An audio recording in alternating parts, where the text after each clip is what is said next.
Linha direta com a Justiça aqui na Rádio Bandeirantes. Você que é nosso ouvinte sabe que pode encontrar os outros programas em youtube.com/Rádio Bandeirantes Oficial. É o programa que está há mais de 20 anos no ar aqui na programação da Rádio Bandeirantes, prestando serviço, trazendo assistência judiciária e também, claro, explicando os assuntos complexos do mundo do direito aqui na nossa programação. Mande a sua mensagem para o Linha Direta com a Justiça, interaja pelo chat do YouTube e também, claro, se você tiver alguma dúvida, mande para nós que o nosso time de especialistas está a postos aqui para responder. O nosso WhatsApp é o 11 99904 8756.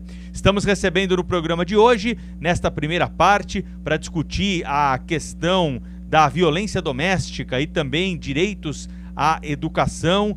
Durante o programa de hoje vamos passar por todos esses temas. O primeiro deles, a violência doméstica, a violência contra a mulher. Estamos recebendo o desembargador aposentado do Tribunal de Justiça do Estado de São Paulo, ex-presidente da APAMAGES e da Associação dos Magistrados Brasileiros, Henrique Nelson Calandra. Também a juíza Maria Domitila Prado Mansur, diretora da Associação dos Magistrados Brasileiros Mulheres. E a doutora Patrícia Helena Massa, doutora em Filosofia e Teoria Geral do Direito pela Faculdade de Direito da USP, procuradora do Estado, conselheira da OAB e também membro da Comissão Seccional de Defesa dos Direitos da Criança e do Adolescente e presidente da Comissão Seccional da Advocacia Pública. Especialistas aqui apostos para a gente debater a questão da violência doméstica. Já mando a minha saudação especial ao doutor Henrique Nelson Calandra. Seja bem-vindo, doutor Calandra.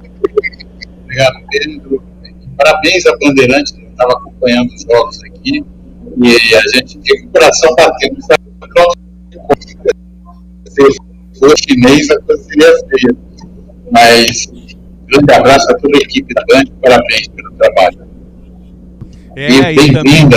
Bem-vinda para as doutoras, doutor Calandra? A doutora Maria Domitila e também a doutora Patrícia hoje conosco aqui. Tudo bem, doutora Maria? Boa tarde, Band, muito obrigada pelo convite, muito obrigada por nos receber, doutor Calandra, desembargador, nosso Tribunal de Justiça do Estado de São Paulo, doutora Patrícia Helena Massa, é um prazer estar com a senhora e também meus respeitos, meus cumprimentos a todos e a todas os ouvintes. Doutora Patrícia, seja bem-vinda, tudo bem? Boa tarde, tudo bem? Com muita alegria que eu estou hoje participando do programa ao lado do Dr. Calandra e da doutora Maria Domitila. Doutor Calandra, vamos introduzir então aí linhas gerais para o nosso ouvinte do que vamos tratar. Aí tem alguns casos que aconteceram nesta semana, Tem o aumento da violência contra crianças, contra mulheres, violência doméstica durante a pandemia do coronavírus. Queria que o senhor trouxesse aí um apanhado da sua experiência como juiz, como especialista, para nortear aqui o nosso papo com as duas especialistas, doutor Calandra. Em primeiro lugar, uma homenagem especial meu colega, pai da doutora Maria Domitila, que foi um exemplo de pai e um exemplo de cuidador de uma família, também com as filhas. A doutora Gabriela, que hoje lidera muito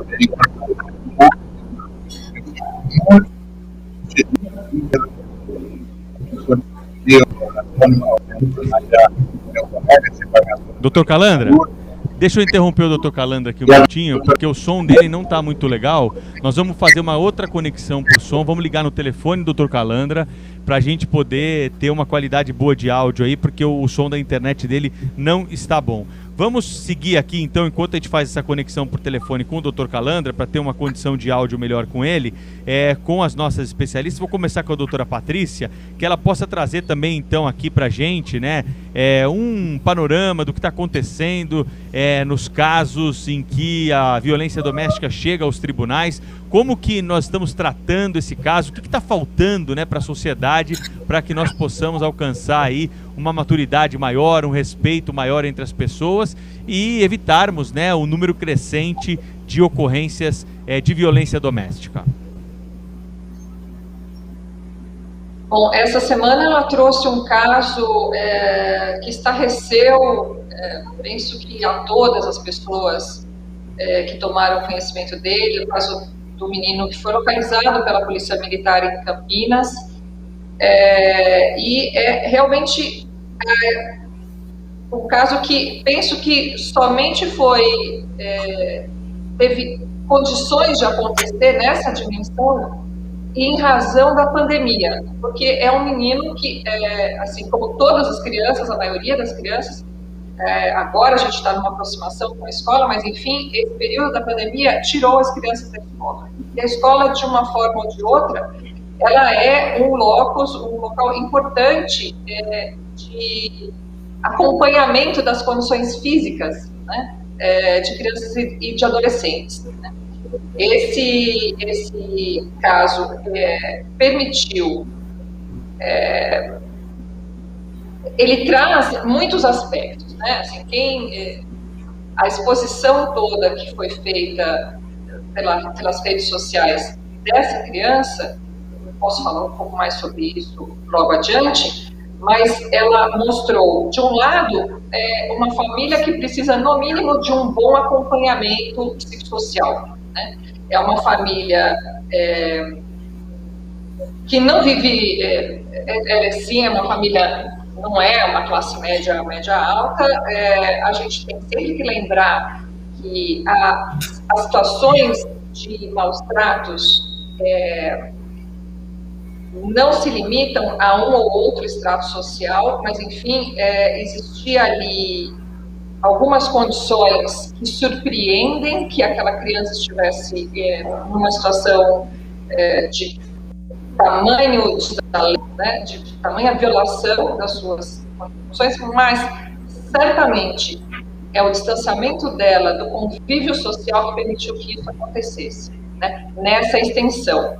Nesse sentido, são muitas as reflexões que trazem, que a gente pode considerar, inclusive sobre a validade do homeschooling, que era uma discussão que se iniciou em 2019, na atual gestão do governo federal, né? Ela veio se ampliando, e acho que realmente uma história como essa, ela deve sepultar uma pretensão de alijamento do convívio de crianças e de adolescentes do convívio social.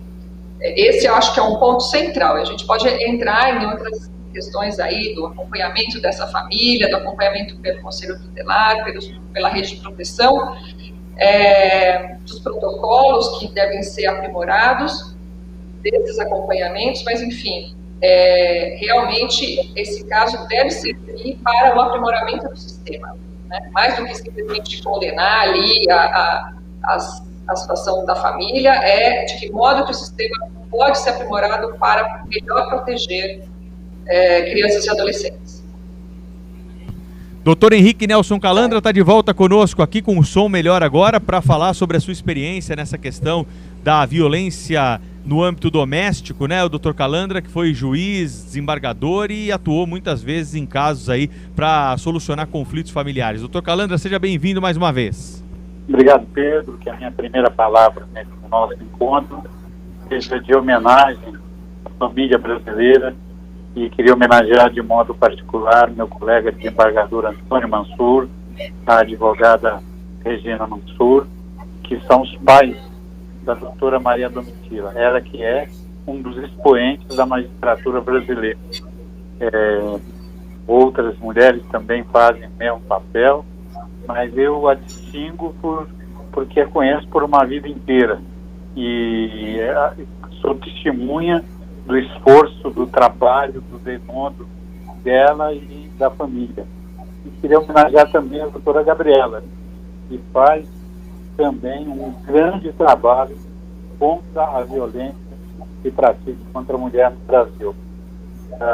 Na minha promoção para a cidade de Jales, Patrícia, a primeira coisa que eu me deparei foi com crianças acorrentadas numa casa e que passavam tanta fome que comiam um pedaço de jornal. E eu deliberei para mim mesmo que nunca mais eu queria ver repetida uma cena como aquela. Porque no interior a gente participa mais, naquela época, participava mais ativamente, não existia conselho tutelar, nada disso. Era o juiz e a pessoa que trabalhava no cartório. E o que eu vi, eu não desejo para o meu pior inimigo, porque você encontrar crianças famélicas, acorrentadas, e a mãe fez isso por desespero, para ir trabalhar na colheita do algodão e ganhar alguma coisa para tentar sustentar essas crianças.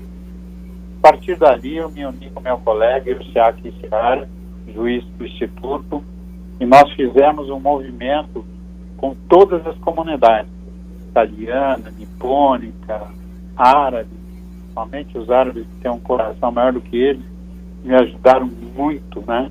Os portugueses também, e nós criamos creches onde não existia creche. Isso não estou falando de 40 anos atrás. O Brasil não era o mesmo, o Estado não era o mesmo, mas os problemas são os mesmos.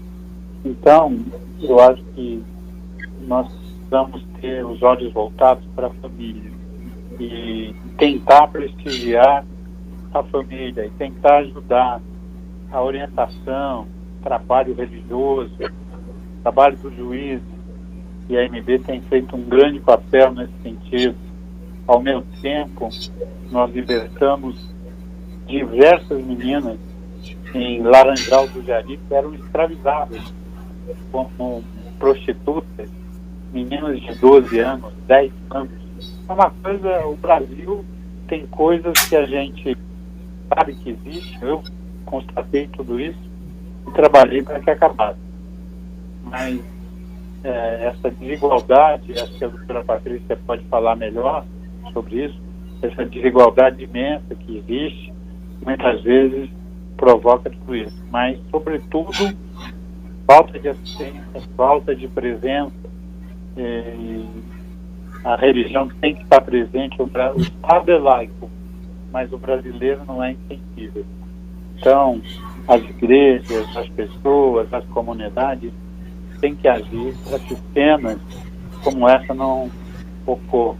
A doutora Domitila, juíza criminal, se você perguntar para ela quais os crimes cometidos pela madrasta, pelo próprio pai, pelas pessoas que fizeram esse mal imenso para uma criança, ela vai desfilar um rosário de artigos, eu estava vendo aqui no Código Penal, que dão penas imensas para as pessoas que cometem esse tipo de delito. São penas altas, mas em relação à gravidade do delito é pequena. O código é de 1940, nós trabalhávamos na época com outros valores, o país era outro, as condições eram outras, mas eu queria muito ouvir a doutora Patrícia e a doutora Domitila sobre essas questões, especialmente a doutora Maria Domitila, que dirige o departamento da AMB, voltado para as magistradas, e outro dia falava numa entrevista que eu tive o desprazer de ver uma colega assassinada no Rio, Patrícia Cioli, na frente da sua família, com 21 tiros, por ser juíza. Tem que ser uma juíza rigorosa e por recusar o tipo de escolta que o tribunal lhe dava. E vi também meu colega Alexandre, as repercussões do assassinato do Alexandre no Espírito Santo, e também em Mato Grosso do Sul, uma colega foi assassinada dentro do fórum pelo ex-marido, e tudo isso nós tivemos que enfrentar. E eu acho que a grande saída para o Brasil é uma justiça presente, equilibrada. Eu sei que a presença da mulher na magistratura brasileira está fazendo toda a diferença, né? As mulheres vieram para nos ajudar, para mudar e para enriquecer o trabalho do Poder Judiciário no Brasil. Tenho a honra de privar também da amizade da Renata Gil, presidente da AMB, que tem a campanha da violência contra a mulher, ela que lançou essa campanha no Brasil inteiro, a doutora Vanessa Mateus, presidente da APAMAG, sempre preocupada conosco, os mais idosos, mais vulneráveis aí à Covid e a tantas outras coisas. E isso é o que eu queria falar nesse momento. Esse fato, esse episódio é fruto da miséria, fruto da falta de orientação, é fruto da falta de presença. O Conselho Tutelar tem que ser chamado. Então, se você mora num lugar que tem uma criança sendo maltratada, não hesite, chame o Conselho Tutelar, ou na falta, chame o Ministério Público ou a polícia, não deixa passar. São atitudes que tem que se meter a colher mesmo. Um abraço a todos os nossos ouvintes e, de modo particular, a você, Pedro, que tem feito um belíssimo trabalho aí na Band. Obrigado, doutor Calandra. Eu quero passar então a palavra agora, né, nesse nosso debate aqui, para a doutora Maria Domitília Prado Mansur, né, que é diretora da AMB Mulheres, para falar um pouco mais sobre esses dados alarmantes. Eu tenho dito aqui no programa, viu, doutora Maria, que essa questão da violência doméstica, da violência contra a mulher é uma pandemia dentro da pandemia. Os números são assustadores, né? E a gente não vê providência sendo tomada de autoridade para tentar reverter esse quadro. Sim, Pedro, muito obrigada. Gostaria de cumprimentá-lo também. Claro que eu não posso deixar de registrar o meu máximo apreço, meu carinho pelo desembargador Calandra. Já deu para perceber que somos amigos de longa data. Cresci com a filha dele, aprendo muito com ele, me lembrei dessa história que o Dr. Calandra sempre conta, dessa criança, me pauto os seus ensinamentos também. É um prazer estar na presença e companhia dele em mais essa oportunidade.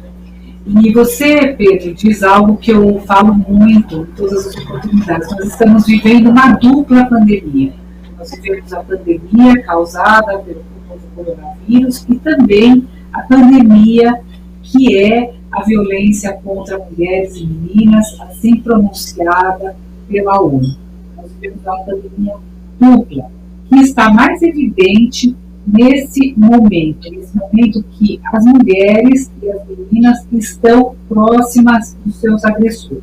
E essa pandemia está levando a uma situação complicada, não só mulheres e meninas, mas toda a população vulnerável, como já acentuou a doutora Patrícia. As crianças e os adolescentes estão em uma situação complicada, as pessoas idosas também. Por quê? Estão mais próximas dos seus agressores, estão, como bem mencionou a doutora Patrícia, numa situação de afastamento social e muitas vezes não tem a quem se socorrer. É uma questão muito delicada. O aumento de número, do número de casos de violência contra mulheres e meninas aumentou sobremaneira desde o início da pandemia. Nós constatamos isso. Por quê? Porque as vítimas estão mais próximas dos seus agressores e não conseguem, em muitas oportunidades, pedir ajuda. Essa situação que aconteceu nessa semana, essa situação tristíssima, que nos comove, nos envergonha como seres humanos, o que ela demonstra? Demonstra uma criança que estava naquela situação há um bom tempo e que não conseguia pedir ajuda, e que ela contou com o auxílio de uma pessoa que se sensibilizou, que conseguiu vê-la da rua e notou que algo errado acontecia. E isso nós precisamos enfatizar, nós precisamos dessa conscientização da população em todos esses episódios de violência contra as pessoas vulneráveis, contra as mulheres em situação de violência, contra as crianças e adolescentes em situação de violência, contra os idosos em situação de violência. São inúmeros os episódios que nós enfrentamos. No meu caso, vejo muito nos plantões os casos de violência contra as pessoas idosas. E é muito importante essa pessoa que socorreu esse menino e acionou a polícia militar, que eu gostaria de cumprimentar a polícia militar. Nós nos emocionamos com a emoção dos policiais militares são extremamente preparados, o cuidado que eles tiveram ao socorrer o menino, a criança que estava naquela situação, barril, o cuidado, a tranquilidade, os primeiros socorros que prestaram. Assim age a nossa polícia militar no atendimento dos casos do nosso cotidiano. Agora, o que fazer nessa situação é porque eu gostaria de falar sobre a violência contra as mulheres, também mencionando a situação já exposta pelo desembargador Calandra. Na noite, a véspera de Natal e no Natal, nós perdemos 6 mulheres vítimas de feminicídio. Uma delas, a nossa colega Viviane Pomaral, e outras mulheres na mesma situação dela, mortas pelos ex-companheiros ou companheiros e na presença, a maioria delas na presença de seus filhos. Foram feminicídios que estão sendo apurados, mas que nos trouxeram um final de ano de extrema dor e de sensação de impotência. O que acontece? Acontece que nós vivemos em uma sociedade machista que vem de um histórico patriarcal, que nós temos muito ainda que mudar, que alterar e que prosseguir nesse enfrentamento à violência. No meu entender, esse é um entendimento meu, um entendimento próprio. Não temos penas boas na questão do feminicídio, nós temos penas extremamente leves no que diz respeito aos delitos antecedentes, lesão corporal, injúria, ameaça. São situações que muitas vezes antecedem o delito do feminicídio, que muitas vezes não permitem ao magistrado, à magistrada, uma atuação mais rigorosa e demonstram um certo desinteresse estatal na punição daquela determinada conduta, levando a uma reiteração do ato com consequências piores. Evidentemente, a mudança da cultura é extremamente importante. Nós precisamos tirar o Brasil do 5º país, do papel da posição do mundo que mais mata mulheres. O Brasil está nessa posição, é uma vergonha internacional, e nós todos precisamos nos unir com ações, operações legislativas necessárias para que nós saiamos desse 5º lugar como o país que mais mata mulheres e violador dos direitos humanos. Não sei se eu já me estendi demais, é um debate, então eu devolvo a palavra para você, Pedro. Estamos debatendo a violência doméstica, a violência contra a mulher, aqui no Linha Direta com a Justiça, com o Dr. Henrique Nelson Calandra e 2 especialistas no tema, que hoje foram convidadas aqui pela direção do programa, né, para trazer elementos, para trazer experiências, trazer históricos de julgados, né, sobre essa questão, que passa muito pela educação também, né, doutor Calandra? É algo que a gente precisa ir além das fronteiras do judiciário, além dos tribunais, para tentar mudar esse quadro, né? É verdade. A discriminação, o preconceito, o racismo. Nós temos uma ideia, né? A primeira mulher ainda está na Justiça de São Paulo como juíza foi no ano de 1980. Ou seja, até lá nenhuma mulher como juíza. Isso faz uma grande diferença. Acho que a visão feminina, eu tenho muito contato também com outros países, onde a situação é ainda pior do que o nosso. Peru, Colômbia. Na Colômbia tem uma parte de Turquia, narcotráfico. E por isso nos levou a pedir a implementação de outros governos. Doutor Calandra conversando conosco aqui, trazendo, né, também um pouco mais da sua experiência. Eu queria perguntar para a doutora Patrícia se nós temos que avançar na nossa legislação. Falta algo na legislação para que esses crimes possam ser punidos? Nós precisamos de uma legislação mais dura ou falta aplicar a lei? Olha, a gente tem sempre que lembrar que a instância penal ela tem que ser a último nível de controle social, né, dos desvios sociais, né? O doutor Calandra mencionou ali a questão dos valores, as pessoas terem valores. Você mencionou a questão da educação, né, a formação. Nós temos que estar muito atentos a uma educação que considere tanto mulheres como crianças não mais como objetos, né, como submetidas à vontade de homens. Isso, essa visão de que o poder se exerce sobre mulheres e crianças não têm vez, não têm voz, isso deve ser revisto, deve ser modificado, né? É importante a gente lembrar que, às vezes, sobre um verniz ali de pessoas de bem, né, as condições podem se revelar um pouco diferentes, né?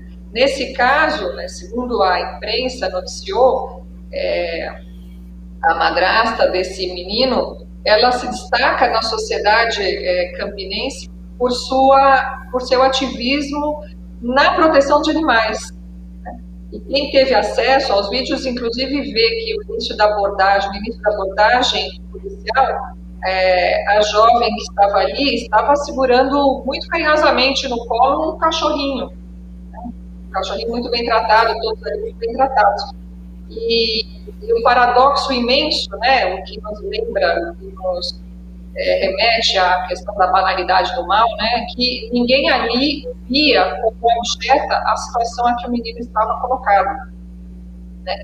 Pior do que se vê com qualquer animal, né, algo que revolta imensamente. Inclusive, a situação daquela seria qualificada como crueldade se fosse ali um cachorrinho, qualquer bicho. Né?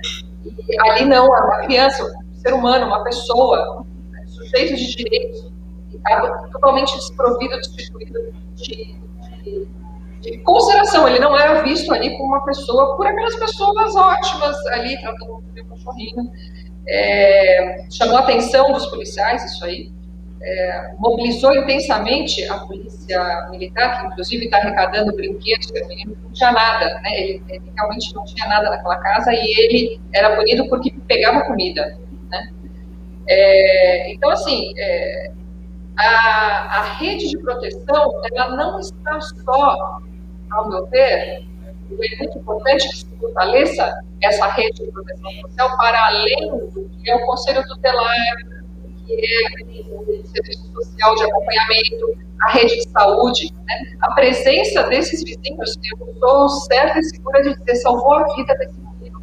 Né? É importante que vizinhos, a vizinha ou vizinho, enfim, que fez essa denúncia, que mobilizou a polícia, isso deve acontecer por toda parte, sempre que se suspeitar de que esteja acontecendo alguma coisa errada. Né? Antes que o mal se consume, é melhor, na dúvida, mobilizar o aparato de segurança, de saúde, de acompanhamento social, o conselho tutelar, do que esperar que ali uma tragédia aconteça, de, eu não sabia que podia dar naquele resultado. Então, assim, esse fortalecimento da rede social, a participação das pessoas, de ter fortalecido o respeito entre as pessoas, não ter receio de tomar providência e de se expor socialmente.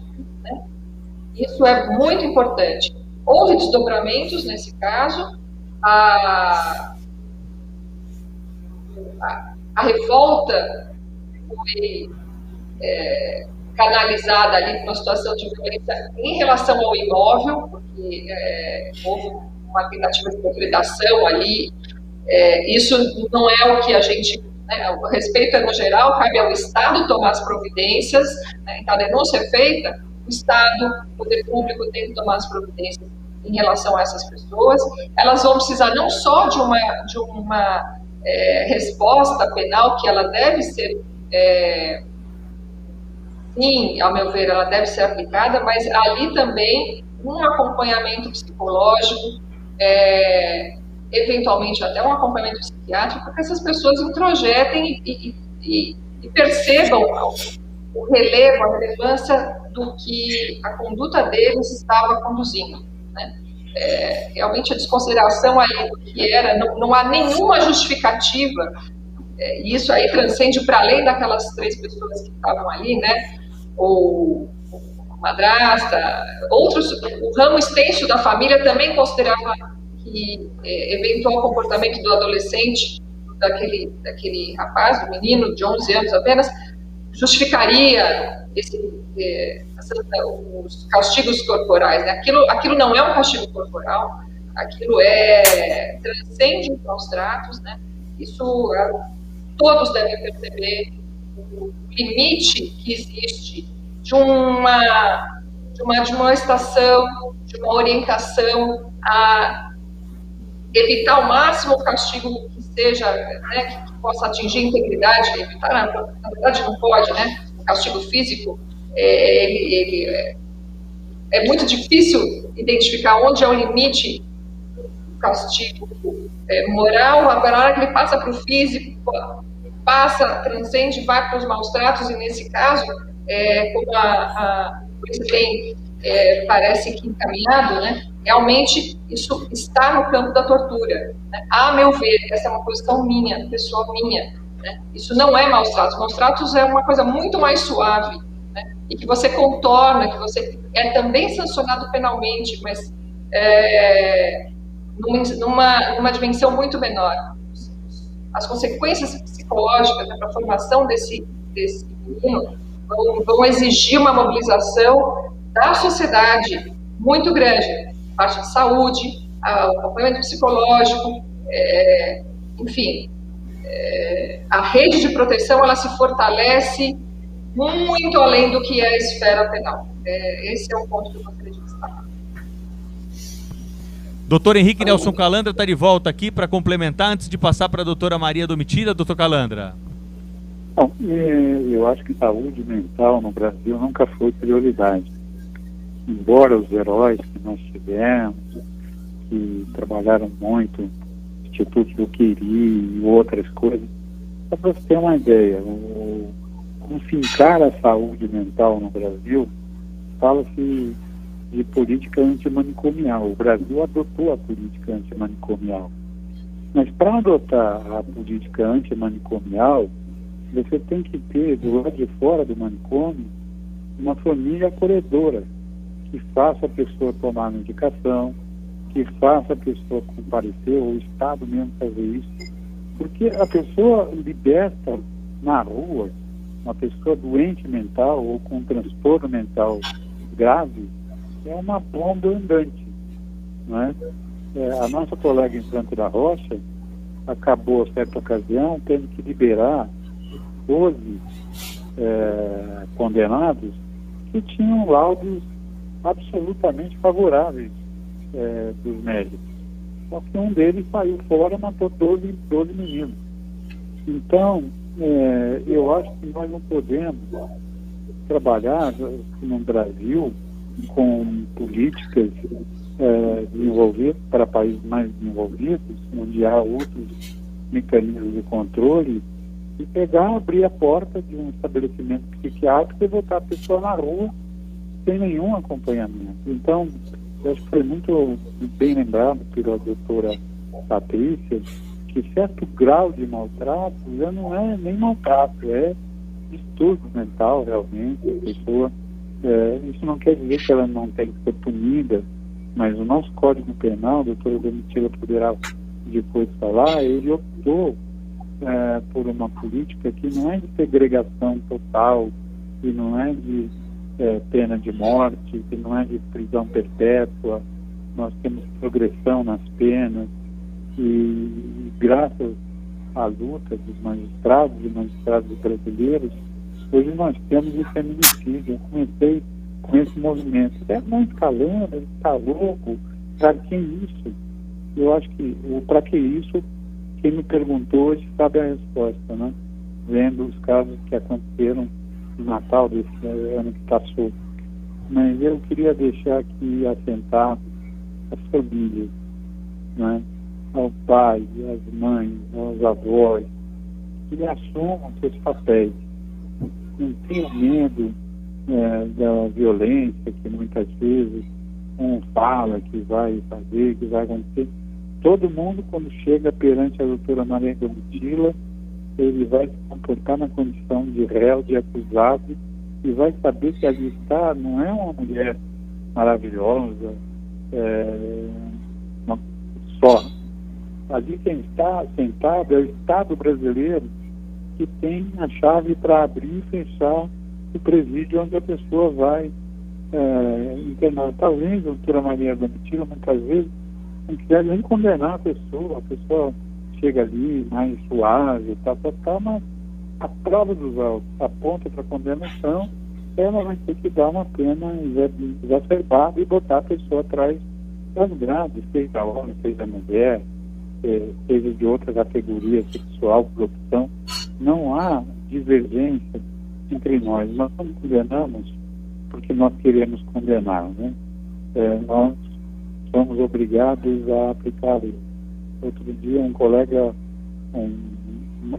antigo amigo, magistrado, falou para mim: eu não faço justiça, quem faz justiça é Deus. Eu aplico a lei.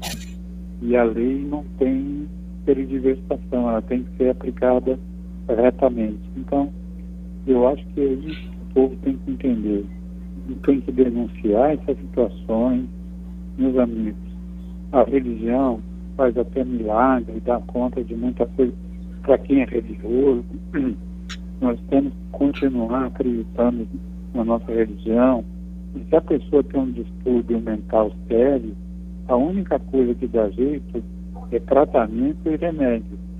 Então, se você ama seu filho, sua filha, se você quer ver ele melhor, encaminhe ele para quem entende do assunto, que é o médico psiquiatra. O médico psiquiatra vai ministrar remédio. Se o doente, em vez de tomar o remédio, jogar na descarga do vaso sanitário ou na pia e não tomar, ele vai sair para a rua, vai fazer mal para alguém, ou vai fazer o mal dentro de casa. E quando atinge crianças, pior ainda. Eu já presidi júri de colega meu que foi delegado de polícia, não conseguiu presidir o júri. E estava presidindo o júri e começou a chorar. Tal a violência contra 4 menores, ainda de 4, 5, 6 anos, foram esquartejados e violentados pelos assassinos. E meu colega, quando viu aquelas cenas e aquilo, ele que foi delegado de polícia, começou a chorar no meio do júri, teve que parar o julgamento, chamar outro, que fui eu, para acabar de presidir, acabar o julgamento e tocar adiante a punição daqueles monstros que estavam ali travestidos de seres humanos com RG, CPF, etc.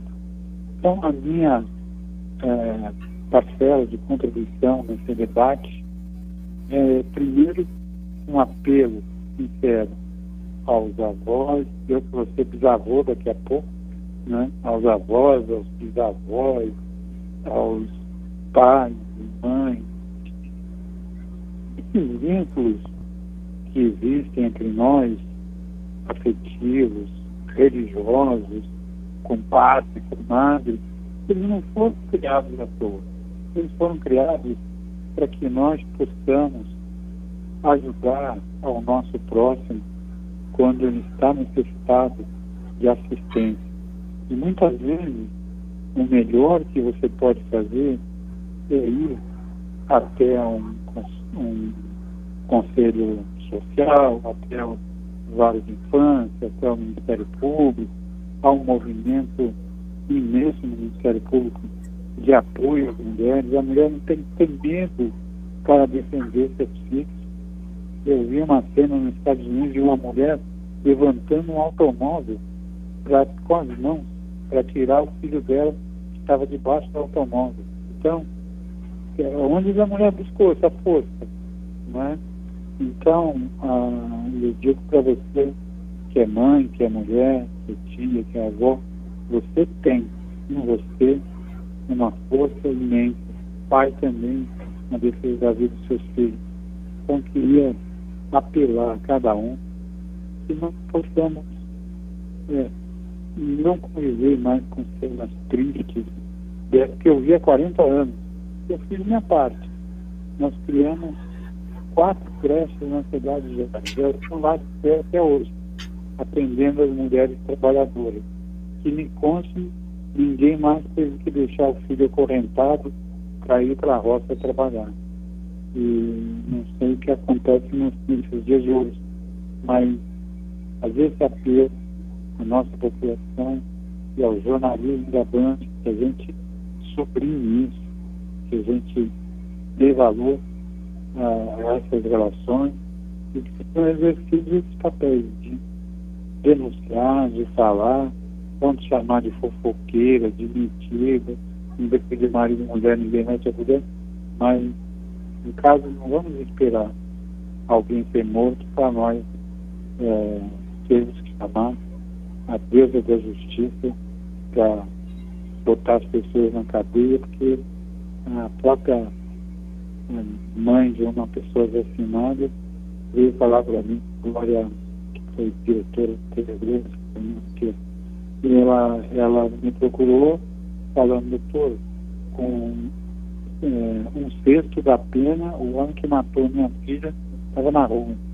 E como é que é isso? E nós lutamos e conseguimos que a progressão da pena nos crimes hediondos seria apenas com quantitativo maior de 3 quintos. É luta da magistratura brasileira, e mais uma vez, em homenagem à doutora Gabriela, à doutora Domitila, à doutora Renata, à doutora Vanessa, que hoje encabeça o movimento da magistratura. Estamos aqui no Linha Direta com a Justiça, conversando com especialistas sobre violência doméstica e também violência contra a mulher. Maria Domitila, doutora, queria que a senhora falasse um pouco para nós sobre o perfil das mulheres que são vítimas, né, de violência doméstica. Há uma faixa etária, né, em que esses crimes preocupam mais? Algum levantamento nesse sentido? Nós não temos perfil. A vítima de violência, a mulher vítima de violência doméstica, ela não tem perfil. Ela está em qualquer classe social, ela tem qualquer nível de cultura, ela tem qualquer idade, ela pode ser uma menina, ela pode ser uma adolescente, ela pode ser uma mulher madura, ela pode ser uma mulher que está no ápice da carreira. Ela tem, muitas vezes, muita vergonha de denunciar a violência que pode ser não só a física, que é a que nós estamos mais acostumados, mas a violência psicológica, moral, sexual e patrimonial. Ouvindo o doutor Calandra aqui também, a doutora Patrícia, eu gostaria de deixar consignado que eu aprendi muito e aprendo muito como juíza. E eu aprendi a não julgar as pessoas que vêm nos processos, que eu conheço nos processos. E as mulheres e as meninas, as vítimas de violência contra a mulher, não devem ser julgadas, porque elas têm o seu tempo. E são sentimentos muito contraditórios, são sentimentos de amor, de fraqueza, de frustração, que muitas vezes impedem essas mulheres de relatar a violência que sofrem. Infelizmente, o fato de elas não relatarem e de muitas vezes não conhecerem os caminhos da justiça levam a desates trágicos. Por isso é muito importante que a sociedade seja extremamente sensível à voz dessas mulheres, à voz das pessoas que realmente precisem da ajuda. E aqui eu gostaria de dizer que o Estado é responsável pelo processo, pelo julgamento dos autores de violência, não somente nos casos de violência contra mulheres, mas nos casos dos episódios de violência, de infração às normas que são tipificadas pelo nosso ordenamento jurídico como crime. Caso específico dessa criança que foi resgatada pela Polícia Militar, não sei qual será o ajustamento, mas o doutor Calandra aqui já trouxe algumas linhas, a doutora Patrícia também, e provavelmente a conduta ajustar-se-á ao delito de tortura previsto na Lei 9.455 de 97, que é um delito equiparado à hediondo, suscetível de graça, indulto, fiança, inclusive com início de cumprimento da pena de reclusão no regime fechado. E ali também vai a questão de se tratar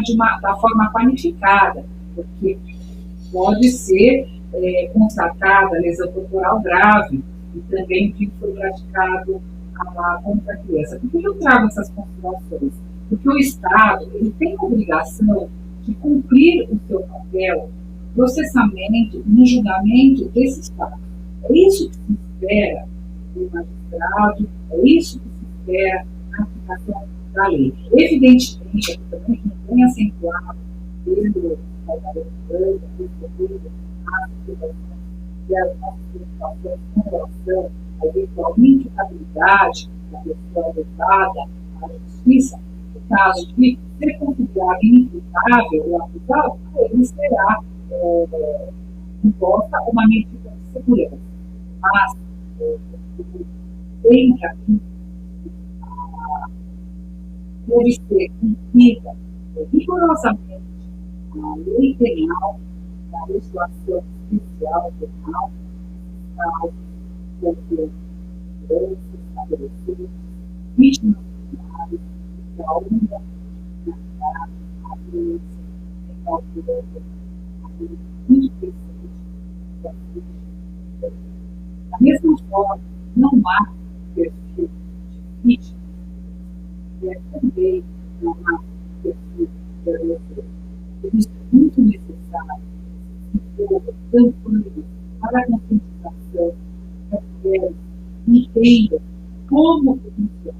Existe um estudo do escritório da ONU para drogas e o principal motivo que as mulheres não denunciam é que elas não conhecem as formas sociais. É claro que elas têm um acesso mais fácil, específico, no caso, revista principal da proteção do direito para o acesso à justiça das mulheres e das meninas, nós não perdemos a vítima e a pessoa não tem perfil. Talvez seja uma coisa muito séria essa identificação, porque as mulheres não se entendem em situação de violência. Muito bem, vamos encerrar esse primeiro bloco aqui do programa de hoje, que tratamos da questão da violência doméstica, agradecendo a participação do Dr. Henrique Nelson Calandra, também da juíza Maria Domitila Prado Mansur e da doutora Patrícia Helena Massa, especialistas no tema, que trouxeram aí pontos de vista interessantes, né, para ampliar essa discussão. Linha Direta com a Justiça tem aberto espaço para esse tipo de discussão. Muito obrigado pela presença, doutor Calandra. Até a próxima, doutor Calandra. Até a próxima, um abraço. Um abraço também para a doutora Maria Domitila Prado Mansur. Até uma próxima oportunidade. Muito obrigado pela presença. Um grande abraço. Muito obrigada. À disposição. A doutora Patrícia...